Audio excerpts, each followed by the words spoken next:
뉴스타트 3부로 이어갑니다. 검찰 보안수사권 폐지를 담은 형사소송법 개정안이 여권 주도로 국회 본회의에 상정됐습니다. 국민의힘은 또다시 필리버스터로 맞섰는데 민주당은 오늘 오후 곧바로 토론을 강제 종료시키고 개정안을 의결할 예정입니다. 양동훈 기자입니다. 민주당 주도로 국회 법사위를 통과한 형사소송법 개정안이 국회 본회의에 상정됐습니다. 형사소송법 일부 개정 법률안 대안을 상정합니다.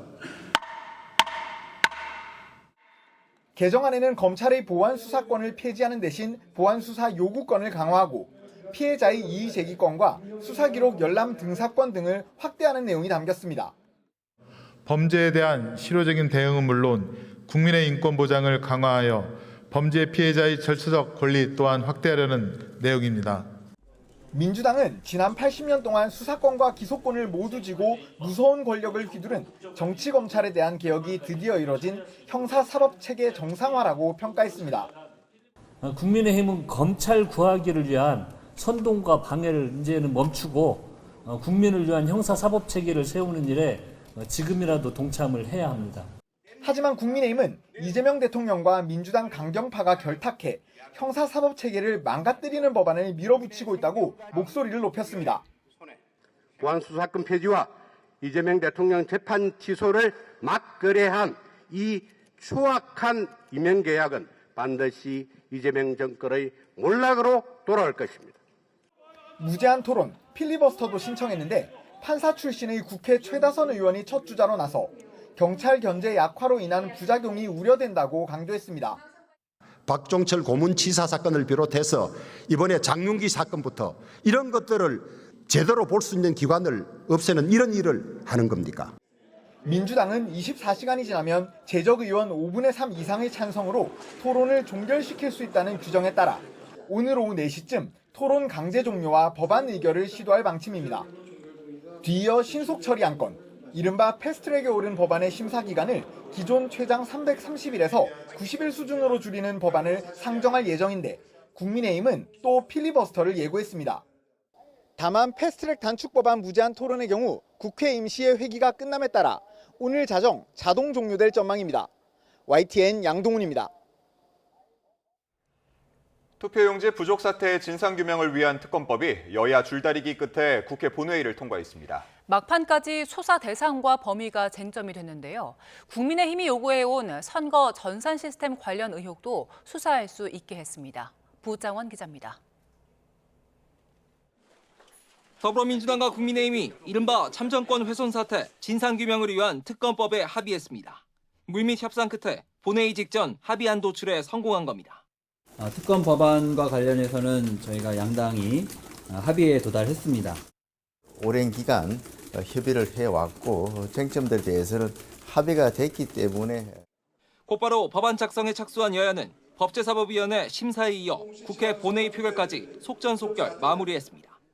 국민 참정권 침해 의혹 진상규명을 위한 특별검사에 임명되게 관한 법률안 대안은 가결되었음을 선포합니다. 앞서 여야는 국민추천위원회를 구성해 특별검사를 임명하기로 합의했지만 수사 대상과 범위를 놓고 줄다리기를 이어왔습니다. 국민의힘은 선관위의 전산 입력 오류와 통계 조작 의혹을 고리로 선관위 서버 검증을 주장해왔는데 협의 끝에 선거관리 시스템이란 표현으로 수사 대상에 올렸고 선관위 공무원들의 은폐 의혹이나 외율성 출장 등도 함께 다루기로 했습니다. 특검은 20일의 준비 기간을 포함해 최장 170일 동안 활동하게 되는데 특별검사보 5명을 비롯해 최대 160여 명 규모로 구성될 전망입니다. 이와 함께 여야는 국회 차원의 국정조사 특별위원회 활동 기한도 30일 더 늘렸습니다. 여전히 봉쇄된 올림픽공원 개표소에 남아있는 투표함 재검표 절차를 진행하기 위해서인데 일단 다음 달 중순 실시하기로 하고 구체적인 방식은 협의를 이어가기로 했습니다. 우리는 기본적인 원칙이 특검 입회하에 재검표를 하자라는 입장이고요. 초유의 참정권 훼손 사태 2달가량 만에 진상규명을 위한 특검 출범이 가시화됐습니다. 남아있던 올림픽공원 투표함도 재검표하기로 여야가 뜻을 모으면서 사태 수습에도 속도가 붙을 전망입니다. YTN 부장원입니다.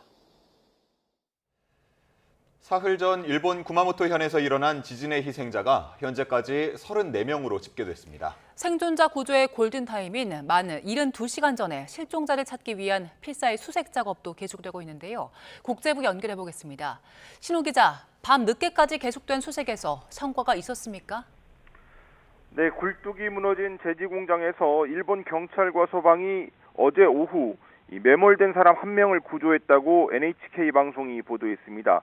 이 발견된 사람의 상태가 어떤지는 확인되지 않았습니다. 구마모토현 야스시로시의 이 제지 공장에서는 지난 28일 지진 발생 직후 굴뚝이 무너지면서 모두 11명이 매몰됐습니다. 이 가운데 8명은 사망했고 2명은 부상을 입은 상태로 구조됐습니다. 일본 경찰과 소방은 이 제지 공장에 매몰됐던 11명 전원을 확인함에 따라 이곳에 대한 수색 작업도 종료했다고 NHK는 보도했습니다. 구마모토현은 어제까지 강진으로 인한 사망자가 34명이라고 발표했습니다. 지진으로 큰 폭발이 일어난 쇼핑몰에서 7명, 굴뚝이 무너진 제지 공장에서 8명이 사망했습니다. 고사마치의 한 공장에서는 베트남인 기능 실습생 1명이 크레인에 깔려서 사망했습니다. 폭발이 일어난 이온 쇼핑몰에서는 3명이 아직 생사 확인이 안 된 상태입니다.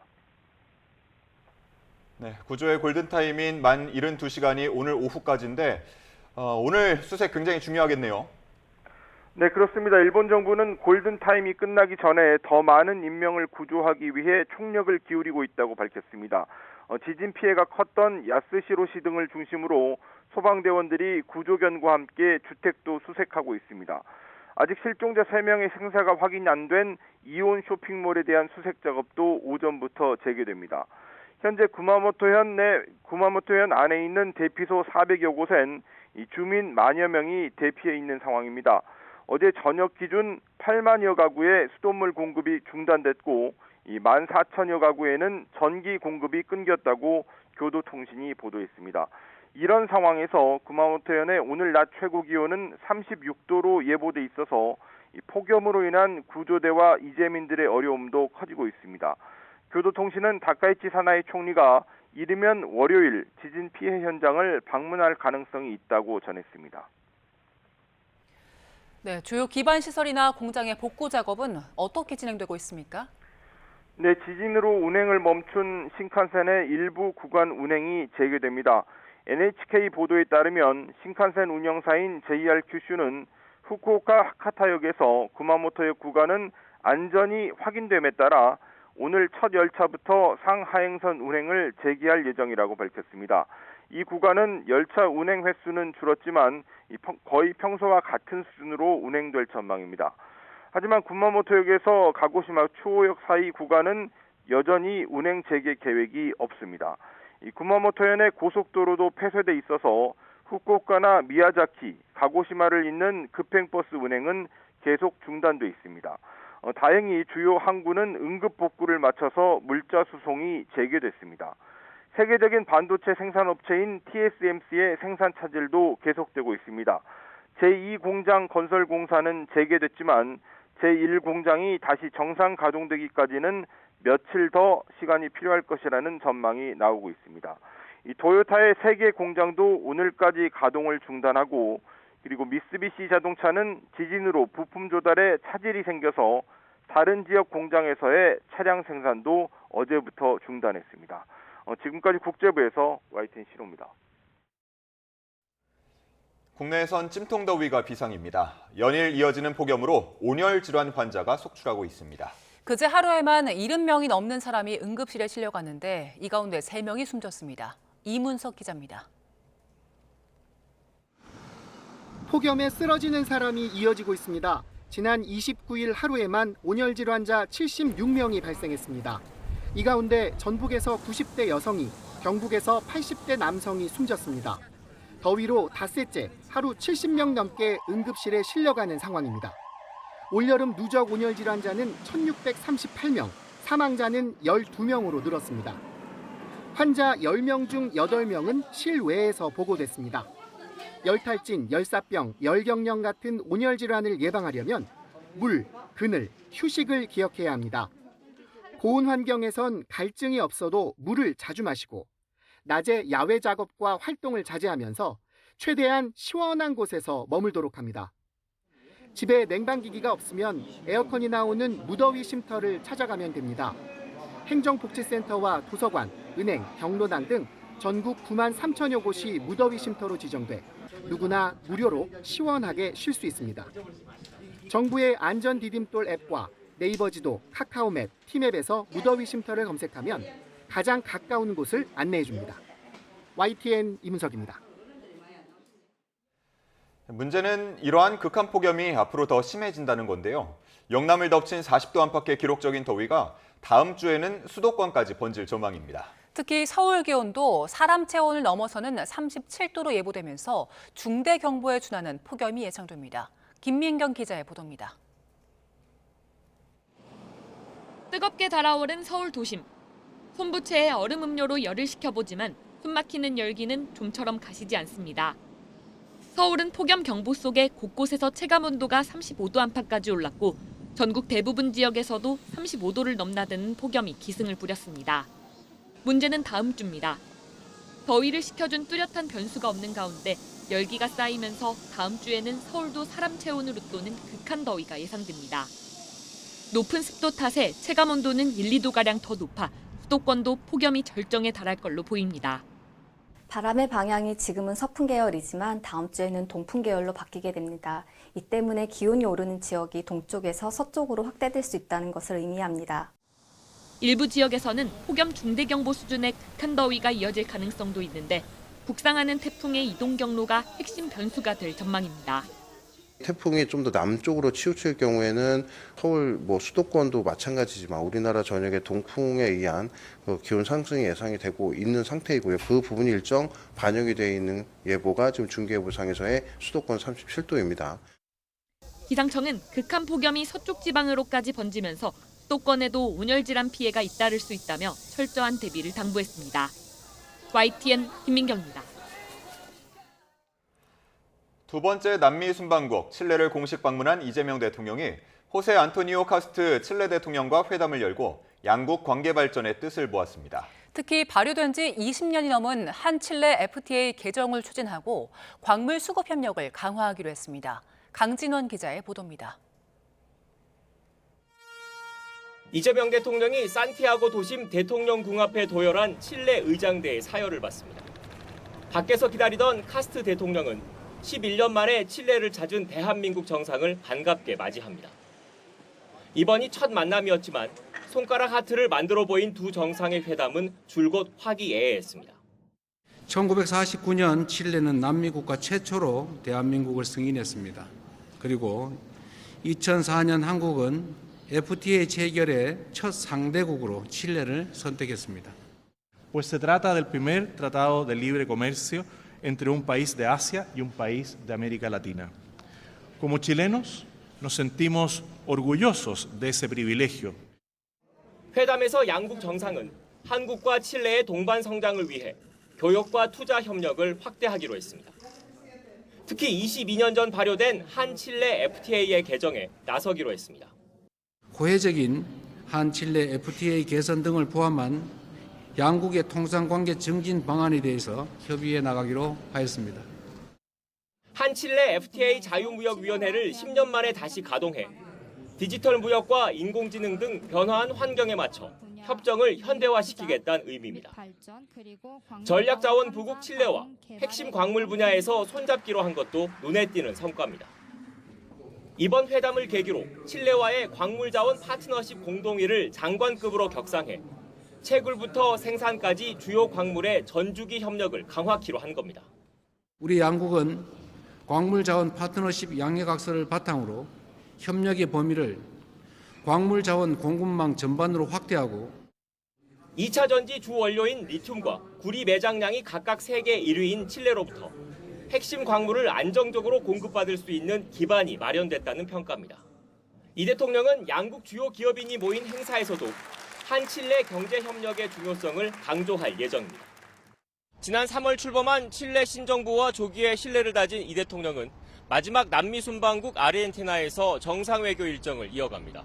산티아고에서 YTN 강진원입니다. 미국과 이란이 공격을 재개한 가운데 중동 국가들도 전쟁에 개입하면서 전선이 확대되고 있습니다. 이란군은 미국의 영내 해상 이동에 대한 간섭이 계속되는 한 호르무즈 해협은 다시 개방될 수 없다고 강조했습니다. 워싱턴 연결합니다. 홍상희 특파원, 미군의 대이란 공습이 오늘도 이어지고 있습니까? 네, 오늘 공습 재개 소식은 아직 전해지지 않고 있습니다. 미군은 어제 이란의 요르단 미군 기지 공격에 대응해 게심섬과 부쉐르 등 이란 남부 지역에서 이란군 미사일과 드론 시설 등 수십 곳의 표적을 타격했다고 밝혔는데요. 지금 보시는 화면은 이란 게심섬에서 민간 주택이 공격을 당해 이 구조대원들과 주민들이 피해 수습에 나서고 있는 모습입니다. 이란 매체는 현지 시간 30일 오전에도 이란 남서부 도시 아흐바즈에서 학생 기숙사 단지 2곳이 공격을 받았다고 전했습니다.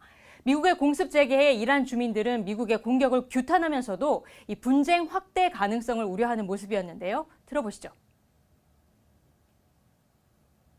گستردگیش از این جانب میتونه باشه که یه جنگ جهانی اتفاقا رخ بده و من باز دوباره پیش بینی میکنم که در آینده یه شورشی هم دوباره داخل ایران به راه بیفته.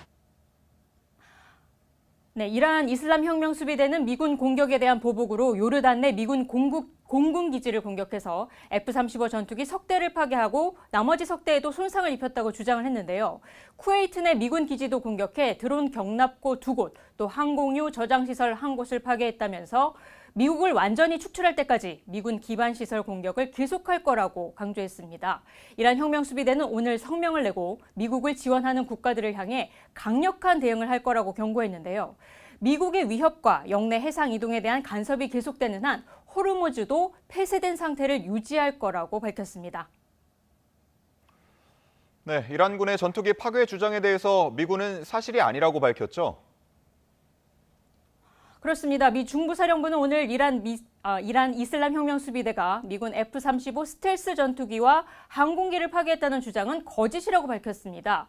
이란이 공격을 시도했지만 미사일과 드론을 모두 요격했거나 목표 지점에 도달하지 못했다고 주장을 한 건데요. 미군은 또 이란 국영 매체가 민간 유조선이 미국의 해상 봉쇄선을 뚫었다고 보도했지만 이것 또한 역시 사실이 아니라고 강조했습니다. 미국과 이란의 공습 재개와 함께 이번에는 주변 중동 국가들로 전선이 확대되고 있는 모습입니다. 지난 28일 미국과 사우디가 이라크 내 친이란 무장 세력을 공격을 했고요. 어제 이집트 다미에타 항구에서는 미국과 그리스 소유의 액화 천연가스, LNG 저장 설비와 선박이 드론 공격을 받기도 했습니다.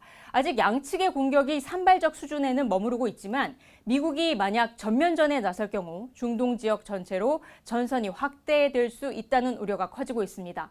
유엔은 오늘 중동 전역에서 필수 기반 시설이 파괴되고 있다면서 민간인들의 피해 확대가 우려된다고 밝혔습니다. 들어보시겠습니다. While damage or disruption to critical infrastructure has been reported in Iran, Kuwait, Saudi Arabia, and Egypt, and calls on all parties to uphold their obligations under international humanitarian law, including by protecting civilians and civilian vital infrastructure. 예멘의 친이란 무장 세력 후티 반군이 사우디에 대한 해상 봉쇄와 유조선 공격에 나선 가운데 사우디는 오늘 홍해에서 선박을 보호하기 위해 14개 국가가 참여하는 해상방위 연합을 창설하겠다고 발표했습니다. 오늘 미 연방상원에서는 민주당이 주도해 의회에 승인 없는 트럼프 대통령의 군사 행동을 제한하는 결의안을 상정하는 표결이 진행됐는데 이 공화당 의원들의 반대로 부결됐습니다. 지금까지 워싱턴에서 전해드렸습니다. 도널드 트럼프 미국 대통령의 핵심 강요 인선이 여당인 공화당 내부 반발에 제동이 걸렸습니다. 트럼프 대통령이 추진하는 핵심 입법 과제도 난항을 겪으면서 당내 균열이 공개 표출되는 모습입니다. 신윤정 특파원이 보도합니다. 트럼프 미 대통령의 개인 변호사 출신인 토드 블렌치 미 법무부 장관 후보자 인준 표결이 연기됐습니다. 여당인 공화당 존 코닌, 톰 틸리스 의원이 트럼프 대통령이 법무부를 통해 추진하려 한 반무기화 기금을 문제 삼으며 반기를 든 겁니다. 이 기금은 정부 권한남용 피해자 보상을 명분으로 추진됐지만 의사당 난입 사건에 연루된 트럼프의 지지자들을 지원할 거란 논란이 일었습니다. At a later time, if the president found a compliant Department of Justice that would revive that weaponization fund. 트럼프 대통령은 이에 블렌치 후보자의 지명을 일시 철회한 뒤 두 의원이 내년 1월 퇴임하면 다시 지명할 거란 뜻을 밝혔습니다. 그러면서 두 의원이 자신의 지지를 받지 못해 의회를 떠나게 된 데 대한 불만을 표출한 거라고 몰아세웠습니다. He just wouldn't find a better person. So I don't know, maybe John Cornyn's upset with me because I didn't endorse him. I don't know. 트럼프 대통령이 의회에서 겪는 어려움은 인사 문제에만 그치지 않습니다. 11월 중간 선거를 앞두고 사활을 걸고 있는 유권자 신분 확인 강화 법안 처리도 불투명한 상황입니다. 트럼프 대통령은 휴회 이전 처리를 압박하고 있지만 공화당 지도부는 표가 부족해 통과를 장담할 수 없다는 입장입니다. 공화당이 상하원을 모두 장악하고도 핵심 인사와 입법 과제가 잇따라 당내 반발에 부딪히면서 트럼프 대통령의 당 장악력이 첫 시험대에 올랐다는 평가가 나오고 있습니다. 워싱턴에서 YTN 신윤정입니다. 세계 시가총액 1위인 애플과 세계 최대 전자상거래 업체인 아마존이 기대 이상의 분기 매출 실적을 발표했습니다. 물가와 고용 지표가 예상치보다 안정세인데다 마이크로소프트의 실적 호조에 힘입어 뉴욕 증시 3대 지수는 일제히 상승 마감했는데요. 뉴욕 연결해서 자세한 소식 알아보겠습니다. 이승윤 특파원, 먼저 애플과 아마존 실적 소식부터 전해주시죠. 네, 시가총액 1위이자 아이폰의 제조사인 애플이 가전제품 전반의 가격 인상 속에 아이폰과 맥북 구매 열풍에 힘입어 예상치를 넘어서는 매출과 이익을 발표했습니다.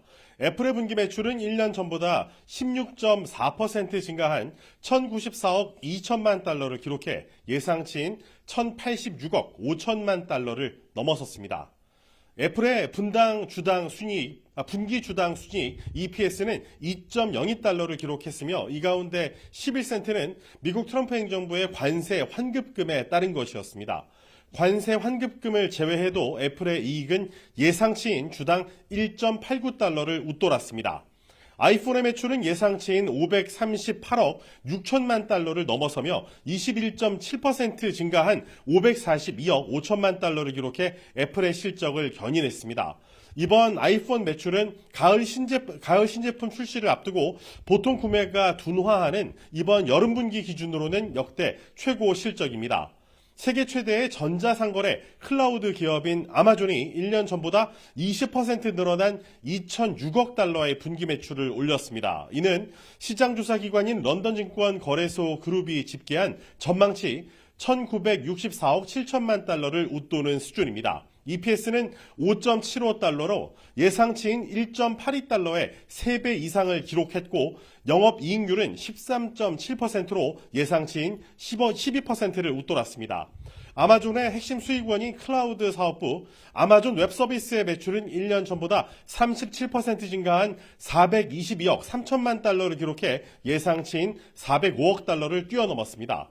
아마존의 지난 12개월 누적 잉여 현금 흐름 FCF는 76억 달러의 유출을 기록한 가운데 아마존은 미국 정부와 AI 계약을 확장하고 있다면서 수익성을 강조했습니다. 직접 들어보시죠. We're also investing up to $50 billion to expand AI and supercomputing infrastructure across all GovCloud, secret, and top secret regions. 네, 시장 반응도 궁금한데요. 뉴욕 증시 마감 상황 어떻습니까? 뉴욕 증시 3대 지수는 전날 발표된 마이크로소프트의 실적 호조와 반도체주의 강세에 힘입어 동반 상승 마감했습니다. 뉴욕 증권거래소에서 우량주 30개로 구성된 다우존스 30 산업평균지수는 전장보다 1.19% 상승한 52,209.57을 기록했습니다. 대형주 위주의 S&P 500지수는 1.67% 오른 7,437.98, 기술주 중심의 나스닥 지수는 2.78 상승한 78% 상승한 25,122.18을 가리켰습니다. 마이크로소프트의 실적 발표는 대규모 AI 투자에 대한 우려를 완화하면서 증시에 강세 재료로 작용했습니다. 마이크로소프트가 실적과 전망 모두 예상치를 웃돈 데다 이 자본 지출 전망도 예상보다 낮게 제시했고 2027년 회계 연도에도 계속 현금을 창출할 것으로 예상한다고 있다고 발표하면서 주가는 15.51% 올랐습니다. 필라델피아 반도체 지수는 8.19% 오르는 등 최근 거센 매도세를 보였던 반도체주가 강세를 보인 점도 이 투자 심리를 북돋았습니다. 연준이 선호하는 물가 지표죠. 이 근원 개인 소비 지출 PCE가 예상보다 낮았던 것도 호재로 작용했습니다. 미국 상무부가 발표한 변동성이 큰 식품과 에너지를 제외한 근원 PCE 가격 지수가 6월 기준 전월 대비 0.1% 상승해 5월의 전월 대비 상승률인 0.3%를 밑돌았습니다. 전 품목의 PC 가격 지수는 전월 대비 0.1% 하락해 5월의 전월 대비 상승률 0.5%를 하회했는데 월가에서는 PC 지표 하락을 보면은 이번 기준금리 동결이 정당화된다고 진단했습니다. 지금까지 뉴욕에서 YTN 이승윤입니다.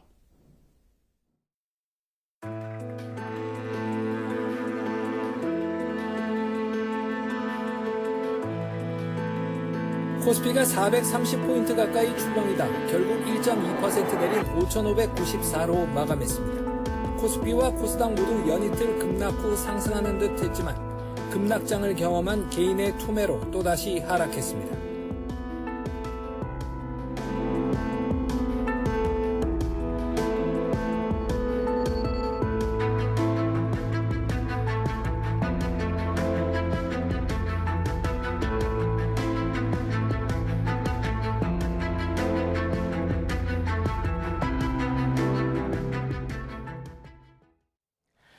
네, 연 이틀 급락한 코스피가 낙폭을 줄이긴 했지만 어제도 하락했습니다. 지난달 19일 기록한 전고점과 비교하면 무려 40%가 떨어진 수준인데요. 우리 증시 상황 짚어보겠습니다. 주원 현대경제연구원 연구본부장과 함께합니다. 어서 오세요. 네, 안녕하십니까. 네. 사흘 동안 상황이 상당히 좋지 않았습니다. 일단 이번 주 우리 증시 상황 어떻게 진단하세요? 일단은 어제 빼고 그 전에 이틀 동안 이제 이틀 연속 서킷 브레이커. 예, 저도 이게 역사상 처음이라고 하죠. 그러니까 그 정도로 상황이 상당히 좀 안 좋았고, 사흘간 빠진 게 코스피 기준으로 한 17% 정도 빠졌거든요. 그러니까 그렇다면은 이제는 조금 더 빠진다고 전망하기보다는 뭐 지금 수준에서 반등이 있거나 아니면 지금 수준에서 행보하거나 이럴 가능성이 더 높다고 생각이 되었는데. 다만 이제 요번에 빠질 때 보면 개인 투자자들이 순매도를 했거든요. 이번 그 그렇죠. 최근에. 예. 오히려 외국인들은 조금 사고. 그러면은 그렇게 빠져나가는 개인 투자자들은 다시 들어오기 어렵습니다. 한번 큰 충격을 받았기 때문에.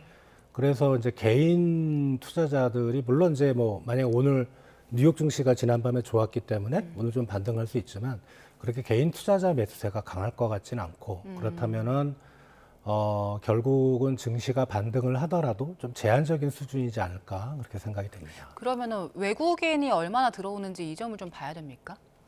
근데 외국인도 요새 보면 장기 투자라고 우리가 확신할 수 없는 그런 상황이 되게 많거든요. 팔았다가 갑자기 순매수 돌았다가 이런 게 반복이 되는 거 봐서는 외국인도 지금 한국 증시에 대해서는 단타 위주로 가는 것 같아요. 물론 이제 개인들이 단타하면 며칠 단타보다는 기간을 길게 잡지 않는 것 같고 어느 정도 수익이 목표치가 되면은 바로 팔아버리고 또 이제 우리 코스피가 장이 어느 정도 올라갔는데 분위기가 안 좋다. 그럼 외국인들 바로 순매도로 돌아서거든요. 그래서 외국인들의 매매 방향으로 코스피 지수의 방향성을 판단하는 거는 상당히 좀 위험하다고 생각이 됩니다. 예, 결국에 코스피 지수 이렇게 빠지는 거는 반도체 종목이 어떻게 움직이는지를 봐야 할 텐데 이번 주 실적 발표가 하이닉스와 삼성전자 모두 있었는데 실적은 그래도 최대 실적 기록한 상황이었는데 둘 다 빠졌거든요. 4일 동안 삼성전자가 18.5% 그리고 SK하이닉스가 34%까지 떨어진 상황인데 이거 언제까지 빠지는 겁니까?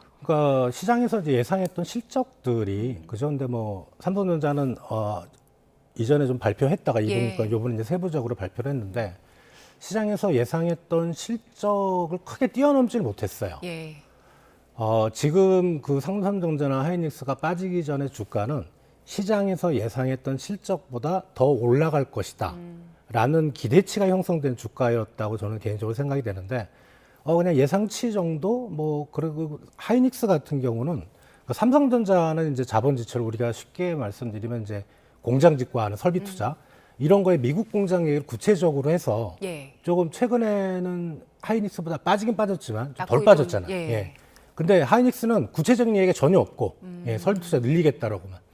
그러니까 그런 분위기를 볼 때는 지금 미국 뉴욕 시장에 이제 마이크로소프트가 주가가 급등했는데 근데 그 전날 메타는 주가가 폭락했었거든요. 예. 왜 그랬냐면 마이크로소프트는 올해 계획된 설비 투자 규모를 그대로 가져가겠다. 근데 메타는 늘리겠다고 예. 했거든요. 그러니까 시장은 지금 그게 둘 다 이제 AI 관련된 이제 설비 투자일 텐데 그 설비 투자를 늘리는 거에 대해서 상당히 이제 부정적으로 봅니다.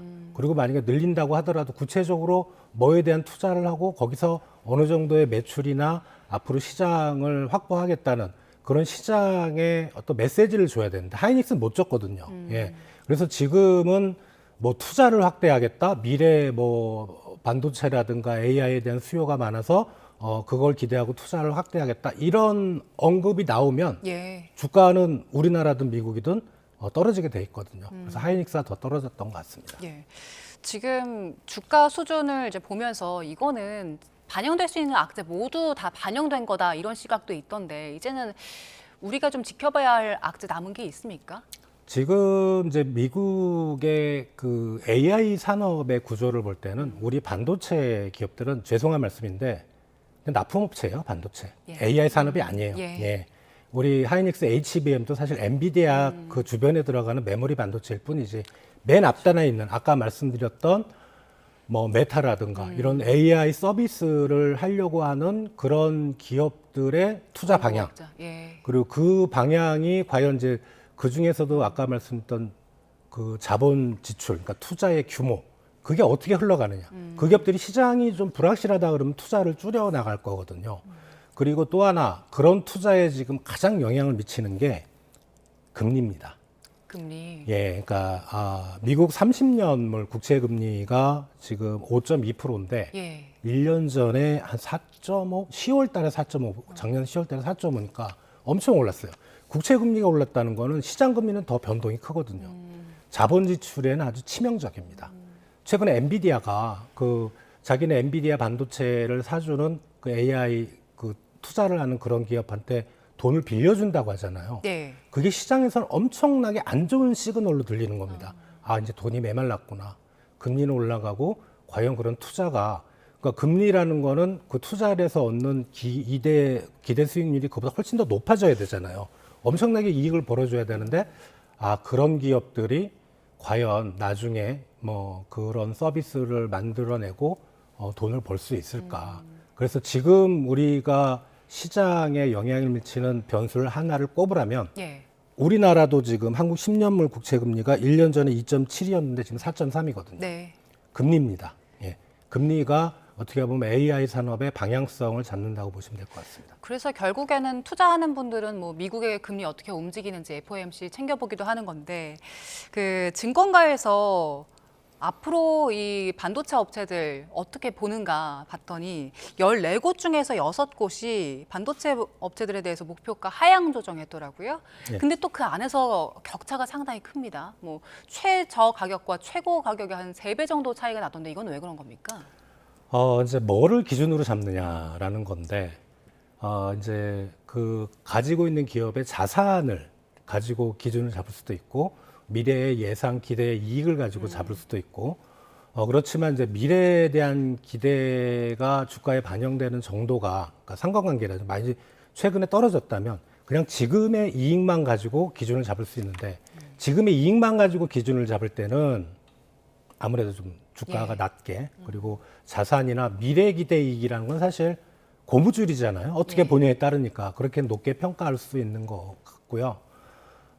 그런데 이제 물론 뭐 증권가에 계신 애널리스트들이 저보다 더 잘 아시겠지만 제가 보기에는 그런 전망은 저도 할 것 같아요. 예, 주가가 떨어지면 목표가 하향하고 주가가 또 올라가면은 또 목표가 상향하고. 그래서 개인 투자자들의 입장에서는 사실 이제 투자를 오래 하신 분들은 잘 알죠. 그게 별 의미가 없다는데 처음에 투자하신 분들은 그런 목표가에 너무 큰 의미를 부여하지 마셨으면, 잘못하면은 크게 손해를 보실 수 있는 그것만 믿고 따라가다가는 예. 그렇습니다. 그래도 14곳 중에서 6곳이 이제 낮췄다고 하니까 그런 부분들 눈여겨보실 것 같긴 한데 그러면 이런 목표가 나오면은 어떤 지점들 좀 살펴봐야지 투자에 도움이 됩니까? 일단은 가장 높게 보시는 분과 가장 낮게 보시는 분은 자르고. 극단적인 것들은 자르고. 그렇죠.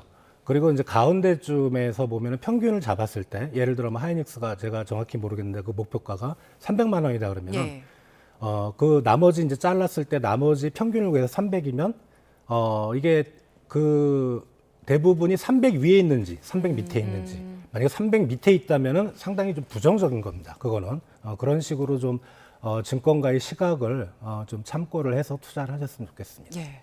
그리고 시장에서는 지금 그 HBM4에 대해 출하에 대한 기대감이 있는 상황인 것 같은데 삼성전자에서 실적 발표하면서 그 HBM4 앞으로 우리가 점유율을 한 38% 정도까지 올리겠다라고 얘기를 했었거든요. 앞으로 하반기 때 이 부분이 그 주가에 영향 미칠 가능성도 있습니까? 있습니다. 왜냐하면 이제 메모리 반도체 HBM4라는 것도 사실 메모리 반도체에 들어가거든요. 그래서 그걸 포함해서 전체 메모리 반도체 시장 점유율을 보면 삼성전자가 단연코 1등입니다. 하이닉스보단. 근데 HBM만 딱 놓고 봤을 때는 하이닉스가 월등히 삼성전자를 앞섭니다. 그래서 그렇게 보면 같은 메모리 반도체지만 HBM4가 더 돈을 많이 버는, 그죠? 그러면 삼성전자는 그쪽 비중을 늘릴 수밖에 없죠. 예, 그렇다면 삼성전자가 목표로 하는 시장 점유율을 한다면 삼성전자는 더 이익을 볼 수 있는 거고, 근데 목표치이기 때문에 우리가 좀 지켜봐야 될 것 같습니다. 근데 또 SK 하이닉스 쪽에서는 이거 우리가 고객사를 좀 탄탄하게 확보하고 있기 때문에 점유율 우리가 지켜낼 것이다라는 취지로 이야기를 하는 것 같더라고요. 그게 구체적으로 뭐냐면 하이닉스 고객사는 거의 엔비디아고 세계 되게 좋잖아요. 그리고 거의 독점적으로 공급을 하고 있고 지금 삼성전자의 HBM4라는 거는 사실 이제 하이닉스도 준비를 하고 있는데 지금 향후 좀 더 고기술의 제품인데 문제는 그거 엔비디아 공급망을 삼성전자가 뚫을 수 있을까? 전 개인적으로 약간 좀 그러니까 어떻게 보면은 기술도 중요하지만 고객사의 협력 관계, 그동안 이어졌던 유대 관계 이런 게 상당히 중요하거든요. 그래서 삼성전자가 최근에 그런 언급을 했던 것 같아요. 그러니까 좀 다변화하겠다. 반도체를 공급하는 그 말은 엔비디아를 이제 못 뚫을 것 같으니까 다른 쪽으로 이제 공급을 하겠다는 건데 그것도 의미는 있습니다. 지금 뭐 엔비디아의 그 AI 반도체, 정확히는 AI 반도체가 아니고요. 그냥 그래픽 처리 카드입니다. 그래픽 만드는 회사가 어떻게 운때가 맞아서 그렇게 AI 시장에 공급했다고 하는데 그게 독점 시장은 아닌 거죠. 지금까지는 독점이었지만 이제 그걸 만들고자 하는 기업들이 우후죽순 나오고 있으니까 삼성전자 거기를 공략하겠다는 거고 그거 보면 의미는 있을 수 있어요. 상당히. 근데 중요한 거는 수율이거든요. 즉 불량률이 얼마나 적게 나오느냐. 그게 반도체 산업에는 상당히 중요합니다. 그것 때문에 이익이 왔다 갔다 그러거든요. 그 수율을 누가 먼저 맞출 수 있는 거냐. 일정 수준의 불량률이 안 나오는 수준을 하이닉스는 거기에 되게 좀 자신을 하는 것 같아요. 그렇다면은 하반기에 삼성전자가 그런 목표, HBM 반도체를 시장 점유율을 높이겠다는 목표를 내놓고는 있고 가능성은 있지만 저는 가능성을 따지면 삼전보다는 하이닉스가 더 높지 않을까. 계속 생산을 그쪽에서 시장 점유율을 잡아왔고 그쪽에 노하우가 있으니까 저는 개인적으로 좀 그렇게 생각을 합니다. 지금 저희가 이야기하고 있는 게 이제 메모리 반도체 한해서 얘기를 하고 있는데 반도체 전체를 놓고 봤을 때 메모리 반도체 업체들이 그 주가 빠지는 것과 메모리 반도체가 아닌 다른 업체들의 그 주가가 빠지는 것을 보니까 그 낙폭 차이가 상당히 크더라고요. 이거는 왜 그런 겁니까? 메모리 반도체라고 하면 이제 우리 삼성전자, 하이닉스, 미국의 마이크로 그리고 뭐 중국의 최근에 창신 메모리, 요게 이제 메모리고 그 앞단에 있는 게 이제 이것도 AI 반도체는 아니에요. 우리 엔비디아, 그다음에 TSMC는 이제 패키징 뭐 그런 것들. 그리고 그런 이제 이게 메모리에서 그런 앞단에 있는 기업들의 반도체가 공급되면은 거기서 이제 반도체 세트가 만들어져서 어디로 가냐. 아까 말씀드렸던 뭐 마이크로소프트, 메타 이런 AI 기업으로 가는데 이렇게 신산업이 등장할 때는 항상 맨 아랫단에 있는 기업들이 상당히 불확실합니다. 불확실한 게 뭐냐면 앞쪽에서 조금만 흔들려버리면은 우리 나비 효과라 그러죠. 뒤쪽은 크게 흔들리는 거죠. 그래서 메모리 반도체는 특히 지금 우리 반도체 실적을 장밋빛으로 계속 좋을 거라고 전망하시는 분들의 근거는 AI 시장이거든요. 그러니까 AI 시장은 앞으로 세계 시장을 혁신할 기술을 선도하고 있기 때문에 그리고 많은 국가와 많은 시스템에서 받아들이고 있기 때문에 AI는 쭉 간다. 예. 그건 저도 동의를 하는데 그 쭉 가는 게 맨 아랫단에 있는 메모리 반도체까지 같이 쭉 끌고 올라갈 거냐. 그건 아니라는 거죠. 예. 메모리 반도체 산업은 저부가라는 말은 좀 그렇죠. 최근에 돈을 많이 버는데 네. 그 산업 구조에선 상당히 좀 저부가 쪽이기 때문에 예. 누구나 들어올 수 있습니다. 그렇죠. 예. 우리 가장 가까운 약간 창신 메모리 중국에 그게 들어오면서 우리 반도체 주가가 폭락했잖아요. 그렇다면 메모리 반도체는 그렇게 쭉 가지 못하고 여전히 반도체의 사이클을 가질 수밖에 없다. 그래서 최근에 우리 반도체 가격이 떨어진 게 반도체와 AI 시장은 따로 보자라는 시장의 시각이 좀 반영된 걸로 생각이 됩니다. 예. 끝으로 하나 짚어볼게. 오늘부터 그 단일 종목 레버리지 ETF 기본 예탁금 강화 조치 시행이 되는데 일단 시장에서는 그걸로 좀 부족할 것이다라는 얘기가 나오고 있던데 그래서 뭐 공매도를 좀 한시적으로 하는 게 시장에 도움이 될 거다라는 얘기도 나오더라고요. 본부장님 어떻게 보세요? MSCI 지금 선진국 지수 편입하려다가 과거 이전 정부죠. 공매도 때문에 제동이 걸렸었잖아요. 절대 안 됩니다. 거기 편입이 안 되면 외국인 자금이 많이 들어올 수가 없어요. 그래서 항상 그래요. 그게 장이 나쁠 때 이제 그 시장에서 막 그렇게 공매도 금지하라고 하는데 절대 그거 하면 안 됩니다. 그거면 장기적으로 보면 한국 시장에 쥐약이 되는 겁니다. 예, 알겠습니다. 자, 오늘 증시 상황은 여기까지 짚어보겠습니다. 지금까지 주원 현대경제연구원 연구본부장과 함께했습니다. 고맙습니다.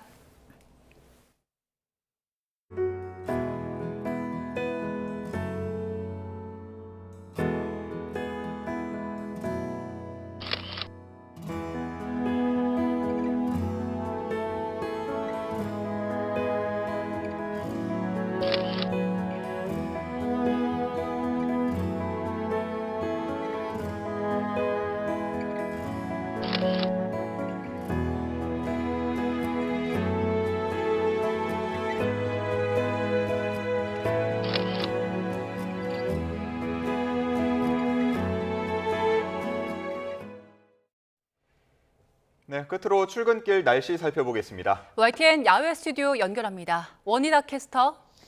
네, 원희다입니다. 네, 연일 폭염과 함께 열대야도 기승인데 간밤 더위 상황 어땠습니까?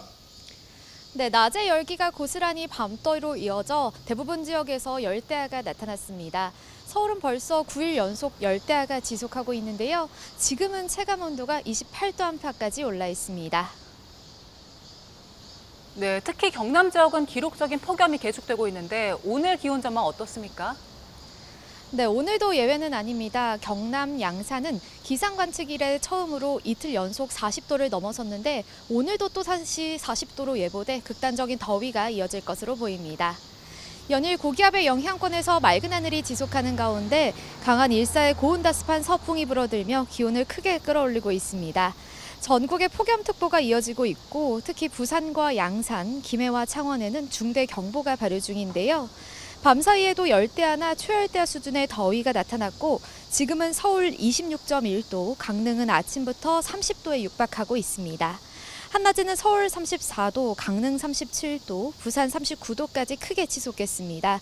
온열 질환에 걸리지 않도록 유의하시고 물을 자주 마시는 등 건강관리에 신경 써야겠습니다. 당분간 더위를 식혀줄 비 소식이 없어서 열기는 쌓여만 가겠습니다. 특히 다음 주에는 바람의 방향이 동풍으로 바뀌며 서울 등 서쪽 지방에서도 37도에 달하는 극한 더위가 기승을 부릴 전망입니다.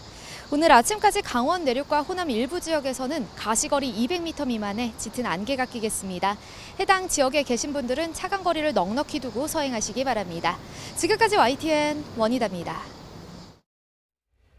이상으로 뉴스타트 모두 마칩니다. 잠시 뒤 뉴스업이 이어집니다. 시청해주신 여러분 고맙습니다.